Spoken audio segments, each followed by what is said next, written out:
richiesta dei filmati. Comunque lei vuol dire che è da stamattina che sta comunque interrompendo il servizio? No, io voglio dire che è da stamattina che mi stanno impedendo di esercitare un mio diritto, perché è l'articolo 16 della Costituzione, lo conosci? L'articolo 16. Ma non dobbiamo sempre arrivare alla Costituzione su ogni cosa. L'articolo 16 della... No, è perché è il fondamento del nostro Stato di diritto, dobbiamo sempre tornarci.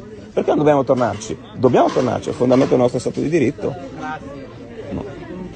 Non ti ricordi l'articolo 16? Non è quello, non mi ricordo. Allora, guarda, io sono qua.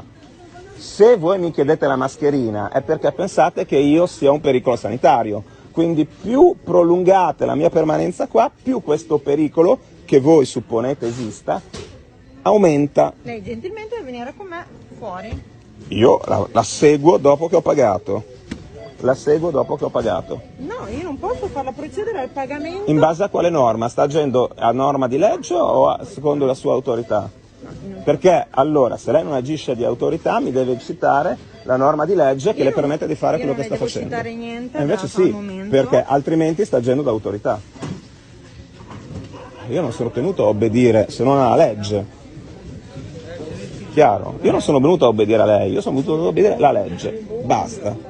Quindi lei mi fa vedere qual è la norma di legge che le consente di lasciare che mi impediscano di non fare la spesa e io, una volta esaminata, dirò se effettivamente è quella che ha ragione lei, se no, no.